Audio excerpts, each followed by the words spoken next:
नमस्कार, मैं हूं गौरव श्रीवास्तव। प्राइम उत्तर प्रदेश में आप सभी का बहुत बहुत स्वागत है।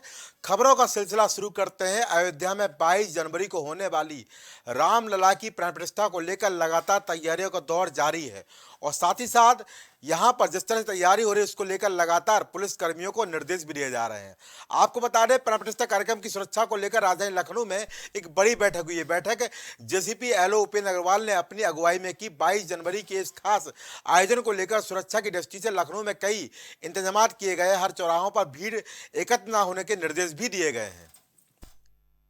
22 जनवरी को अयोध्या में प्राण प्रतिष्ठा का आयोजन होना है, उसको लेकर किस तरीके से पुलिसकर्मियों की ड्यूटी लगाई गई, उसको लेकर के आज पुलिस लाइन में सभी पुलिसकर्मियों को ब्रीफ किया गया है। ज़्यादा बातचीत करने के लिए हमारे साथ जेसीपी उपेंद्र अग्रवाल जी मौजूद हैं। सर, जिस तरीके से 22 तारीख को पुलिसकर्मियों की ड्यूटी लग रही है, किस तरीके से पुलिस पूरे कॉरिडोर बनाएगी, कैसे सकुशल इस चीज़ को निपटाने के लिए, क्योंकि यहाँ से वीआईपी जाएंगे, मंत्री जाएंगे, उन सब ही को सकुशल पहुँचाना, और जो पूर्वांचल एक्सप्रेसवे की बात करें, 4 ऐसे रास्ते हैं जहाँ से सीधा अयोध्या का रूट होता है, कैसे क्या कुछ पुलिसकर्मियों की ड्यूटी रहेगी सर? देखिए, हमें 1000 से अधिक पुलिसकर्मी जो है इस ट्रैफिक ड्यूटी के लिए मिले हैं, जिनको हम अलग अलग रास्तों पे लगा रहे हैं। जो हमारा मार्ग है, जिसको हम वीवीआईपी मार्ग बोल सकते हैं, जो हमने आइडेंटिफाई किए हैं मुख्य रूप से एयरपोर्ट से पूरा शहीद पथ से पूरा बाराबंकी रोड, हमारे बाराबंकी बॉर्डर तक, शहीद पथ में ही हिमा मऊ से पूरा सुल्तानपुर रोड, पूर्वांचल एक्सप्रेसवे जो हमारे क्षेत्र में पड़ता है। इसके अलावा रेलवे स्टेशन से लेकर के अहिमा मऊ जो कैंटोनमेंट एरिया से होते हुए जो मार्ग है, वो ये सारे मार्ग है जहाँ पर हम मान के चलते हैं कि श्रद्धालु और वीवीआईपी आना जाना करेंगे। इन सब पे ड्यूटियाँ खड़ी होंगी।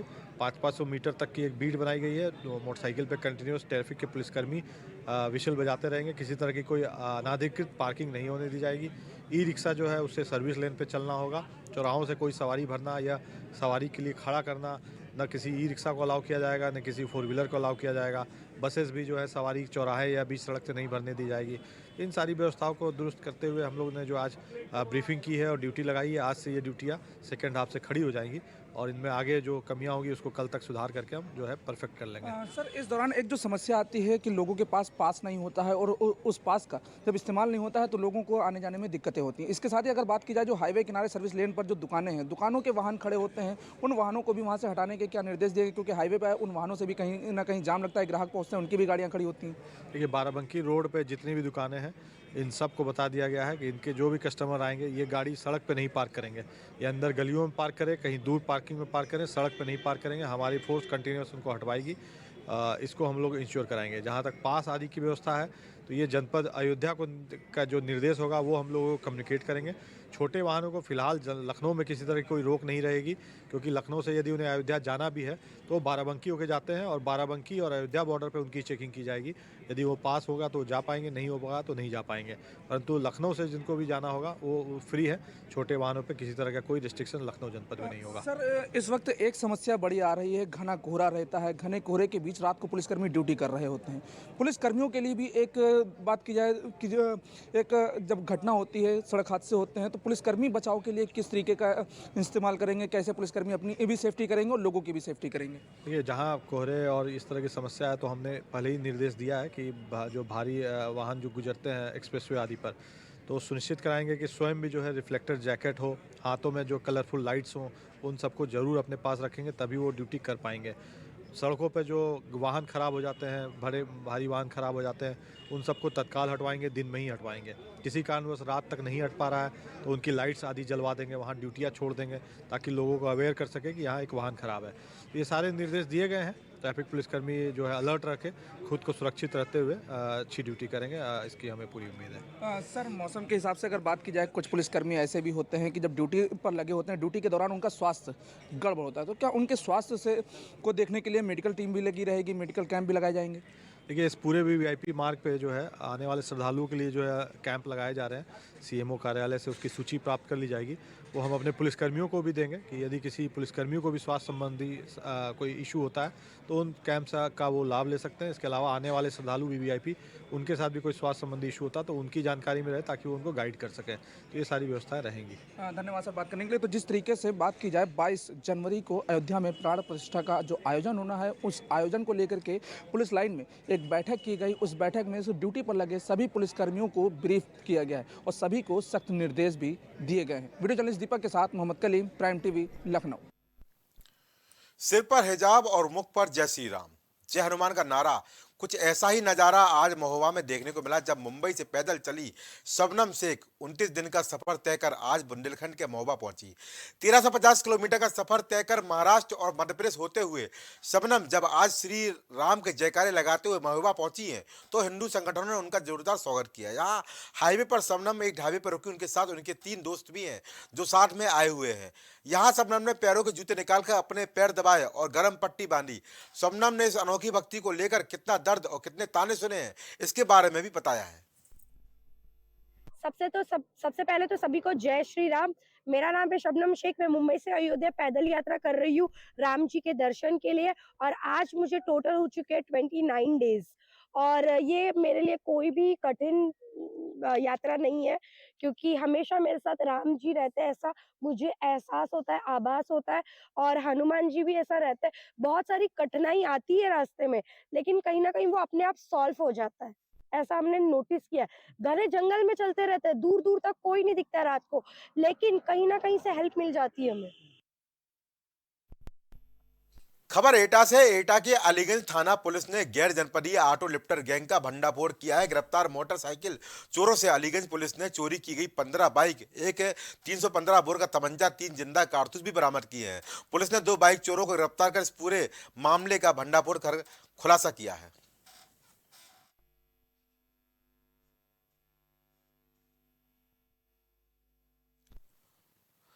वाराणसी में भी अयोध्या में होने वाली प्राण प्रतिष्ठा को लेकर जबरदस्त उत्साह देखने को मिल रहा है। इसी क्रम में बीजेपी नेता देवेंद्र प्रताप सिंह पर भी रामलला के प्रति दीवानगी देखने को मिली। उन्होंने इस मौके पर अपने खून से लिखा पत्र पीएम मोदी और सीएम योगी को लिखा। उन्होंने मंदिर के बनने पर पत्र लिखकर धन्यवाद किया।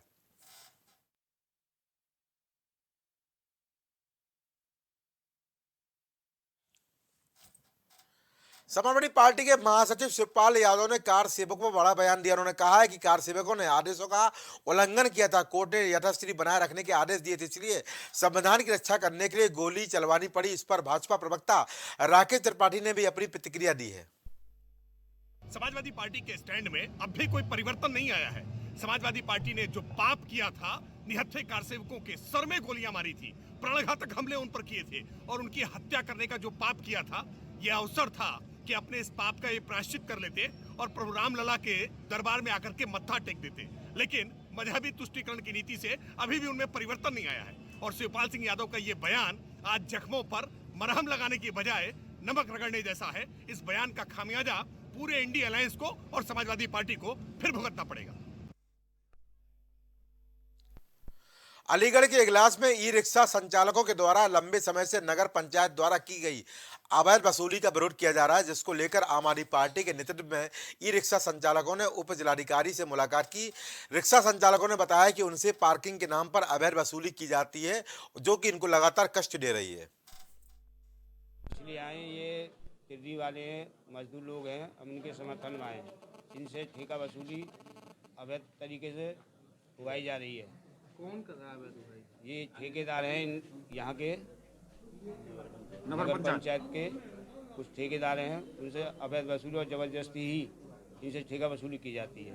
अच्छा, ठेके के नाम पर अवैध वसूली? तो लगभग कितने दिन से ये सब चल रहा है? ये काफ़ी दिन से चल रहा है। कई बार हम लोगों ने शिकायत भी की, मिनिमम 15 दिन, लेकिन कोई सुनवाई नहीं हो पा रही है। इसलिए हम एसडीएम साहब के पास आई हैं। एसडीएम साहब ने हमें आश्वासन दिया है कि हम ईओ साहब को बुला रहे हैं और उनके सामने बैठ कर वार्तालाप करेंगे। ये जो है सभी टिर्री वाले एकजुट होकर तहसील आए थे। इनका कहना था कि टिर्री वालों से अवैध वसूली की जा रही है, तो मेरे द्वारा इन सब की एक मीटिंग ली गई, जिसमें हमें इन्हें बताया गया कि जो इनसे पैसा लिया जा रहा है वो जो है अवैध नहीं है, वैधानिक है। नगर पंचायत में जो ईओ साहब है उन्हें बाकायदा नियमानुसार आदेश जारी किया है और इनका जो शिकायत थी कि हमसे जो है लोग ज़बरदस्ती पैसा ले जाते हैं, तो उसके लिए हमने एक सिस्टम बना दिया है कि जो ठेकेदार है वो अपने 3-4 लोगों को चिन्हित कर देगा और वही लोग जो है इनसे पैसा लेंगे, ताकि अवैध वसूली की कोई शिकायत ना आए और प्रॉपर रजिस्टर मेंटेन किया जाएगा, ताकि किसी व्यक्ति से ऐसा ना हो कि 2-3 बार पैसा ले लिया जाए। अगली खबर सहारनपुर से। सहारनपुर में कांग्रेस कार्यालय पर प्रेस वार्ता आयोजित की गई, जिसमें निश्चित रूप से यहाँ पर तमाम तरह की बातों का आयोजन किया गया, जिसमें युवा कांग्रेस के जिला अध्यक्ष गौरव वर्मा समेत नवनिर्वाचित विधानसभा अध्यक्षों का स्वागत किया गया। नवनिर्वाचित अध्यक्ष गौरव वर्मा ने कहा कि पार्टी से नए लोगों को जोड़ने का लगातार काम किया जा रहा है और कांग्रेस की नीतियों को जनता तक पहुंचाया जा रहा है। यूथ कांग्रेस के चुनाव के लिए उसमें हम निर्वाचित होकर आए हैं, तो हम ये जो पूरा चुनाव है ये मेरे बड़े भाई परवीन चौधरी जी के नेतृत्व में लड़ा गया। मैं सबसे पहले ये संगठन को अपनी जीत डेडिकेट करना चाहता हूँ, समर्पित करना चाहता हूँ, जिसमें मेरा सभी लोगों ने साथ दिया, जिसमें जैसे कि अक्षय चौधरी जी जो हमारे पीसीसी हैं, एनएसयूआई की जिला अध्यक्ष पराग और जिला कांग्रेस के सभी पदाधिकारियों ने, जिन लोगों ने मेरा साथ मुझे वोट दिलाने का काम किया, वोटर बनाने का काम किया। 4,500 लोगों ने वोट किया है, उसमें से हम भारी बहुमत से हम जीत कर आए हैं और सारी प्रक्रिया ऑनलाइन थी। उसमें वोटर आईडी कार्ड से ही सिर्फ वोट डल सकते थे। 18 से 35 साल के युवाओं ने उसमें मतदान किया है। अब हम जीत कर आए हैं तो उसमें सबसे पहली प्राथमिकता हमारी है कि युवाओं को जोड़ें। युवा जो दिग्भ्रमित हो रहे हैं, इधर उधर जा रहे हैं और सिर्फ धर्म के चरस के नाम पे वो उनको दिग्भ्रमित किया जा रहा है, उससे हमें बाहर निकालने का काम करना है। दूसरी प्राथमिकता ये रहेगी कि जो महंगाई से, बेरोजगारी से युवा त्रस्त है। महंगाई से क्यों? महंगाई से ऐसे कि इन लोगों ने फीस बढ़ा दी गई है। हमारा एनएसयूआई जो संगठन है वो इस बारे में बहुत आंदोलन कर चुका है। राम मंदिर आंदोलन के लिए लगातार संघर्ष करने वाली साध्वी रितंबरा का यहाँ पर एक नया स्टेप सामने आया है, क्योंकि यहाँ पर जिस तरह से हम लगातार देख रहे हैं कि साध्वी रितंबरा चर्चा बनी रहती, इसके पहले भी हमने लगातार देखा है कि राम मंदिर आंदोलन को लेकर उनकी जो नीति थी, जिनका बलिदान था, वो भी हमेशा यहाँ पर देखने वाली बात हमेशा से रही है। और यहाँ पर जिस तरह से आयोजन हो रहा है तमाम तरह के कार्यक्रम के माध्यम से, यहाँ पर चर्चाएँ भी हो रही हैं और साध्वी रितंबरा भी यहाँ पर तमाम तरह के कार्यक्रमों के माध्यम से एक बेहतर की तरफ आगे बढ़ रही हैं। और यहाँ पर साध्वी रितंबरा है वो अयोध्या रवाना हो चुकी हैं, क्योंकि यहाँ पर अगर बात करें साध्वी रितंबरा की तो राम मंदिर आंदोलन के समय की आवाज़ थी। और जिस तरह से साध्वी रितंबरा की यहाँ बात आ रही है, उस व्यवस्था को देखते हुए कहा जा रहा है कि वृंदावन की रज और यमुना जल लेकर साध्वी रितंबरा भी प्राण प्रतिष्ठा कार्यक्रम के लिए अयोध्या रवाना हो चुकी हैं। वो साध्वी जो यहाँ पर लगातार राम मंदिर आंदोलन की आवाज़ थी, उनके लगातार यहाँ पर योगदान रहा है और जिस रूप से यहाँ पर रवाना हो चुकी। सबसे पहले साध्वी रितंबरा जो दीदी हैं बारसल ग्राम के सर्वमंगला मंदिर पहुंची। यहाँ उन्होंने विधि विधान से यमुना जल और ब्रज की रज का पूजन किया, कलश में भरकर उसे लेकर अयोध्या के रवाना हो चुकी हैं। अब बस सबको 22 जनवरी को होने वाली भगवान राम की प्राण प्रतिष्ठा का इंतजार है, क्योंकि यहाँ पर दूर दूर से लोग यहाँ पर आयोजन भी कर रहे हैं और यहाँ पर पूरे व्यवस्था जो है वो राममय हो चुकी है। जी की कृपा से, यमुना महारानी की कृपा से, गोवर्धन महाराज की कृपा से, ब्रज रानी उनकी कृपा से और श्री जी की कृपा से मुझे कुछ नहीं सूझा कि मैं प्रभु के लिए क्या ले जाऊं। मैंने बहुत विचार किया कि ठाकुर जी के चरणों में क्या समर्पित किया जाएगा, क्योंकि हमारा जीवन ही उन्हीं के चरणों के लिए है। फिर लगा कि ब्रज के रज और यमुना के जल से श्रेष्ठ धन कोई नहीं है, इसलिए वो ब्रज की रज और यमुना का जल लेकर मैं अयोध्या जा रही हूँ। और ब्रजवासियों का स्नेह और वो श्री राम और श्री कृष्ण कभी राम बन के कभी श्याम बन के चले आना, प्रभु जी चले आना, तो वो एक ही तत्व हैं। तो हम सब लोग आनंद में विभोर हैं। अयोध्या 22 जनवरी हमारा नया इतिहास रच रहा है। आप जानते हो हम इतिहास बनाने वाले लोगों में हैं। अगली खबर बस्ती से है, जहां पर बस्ती के गौड़ थाना क्षेत्र से जहां पर एक कलयुगी बहू की क्रूरता का मामला सामने आया है। दरअसल छितहा गांव के रहने वाले बुजुर्ग रामकुमार यादव बीमारी के चलते बिस्तर पर पड़े हुए थे, जिसके कारण बहू को उनकी सेवा करनी पड़ती थी। वहीं बीमार बुजुर्ग की सेवा से तंग आकर कलयुगी बहू ने एक लकड़ी के डंडे से गला घोंटकर अपने ससुर की हत्या कर दी और हत्या में प्रयोग किए गए लकड़ी के डंडे को आग में जला दिया और लोगों को मनगढ़ंत कहानी सुनाने लगी। साबित बताया कि जब ससुर सो रहे थे तभी एक व्यक्ति साल उड़कर आया और ससुर की हत्या कर दी। वही घटना की जानकारी मिलते ही स्थानीय पुलिस मौके पर पहुंचकर जांच पड़ताल की, साथ ही घटना का सफल अनावरण करते हुए पुलिस ने आरोपी बहू सावित्री यादव को गिरफ्तार कर लिया। पुलिस मौके पर पहुंची, मैंने भी घटनास्थल का निरीक्षण किया उसमें उस घटना का आज अनावरण हो गया है। उनके मृतक के छोटे बेटे की पत्नी सावित्री देवी, पत्नी जगराम यादव ने ये हत्या की थी। पूछताछ में हत्या का कारण यह स्पष्ट हुआ कि मृतक की तबीयत खराब चलती थी, तो इनको देखभाल करनी पड़ती थी और वो इनको काफी उल्टा सीधा बोलते थे। तो जब इनके छोटे वाले बेटे खाने घर गए थे, तब इन्होंने एक लकड़ी से गला दबाकर हत्या कर दी गई। पीएम रिपोर्ट में भी मृत्यु का कारण एस्फिक्सिया आया है। इनको गिरफ्तार कर आज जेल भेजा जा रहा है। तो इसमें गला देखने की भी बात आई थी। प्रथम दृष्टया गले पे चोट के निशान दिखाए गए थे, तो उसमें पंचायतनामा में उससे संदिग्ध लग रहा था कि गले के में कोई तेज हथियार है, लेकिन पीएम रिपोर्ट से स्पष्ट हो गया कि कॉज ऑफ डेथ एस्फिक्सिया है और कोई लकड़ी टाइप चीज जो तो अभी के प्राइम उत्तर प्रदेश में इतना ही। देश और दुनिया की तमाम खबरों के लिए देखते रहिए प्राइम टीवी। नमस्कार।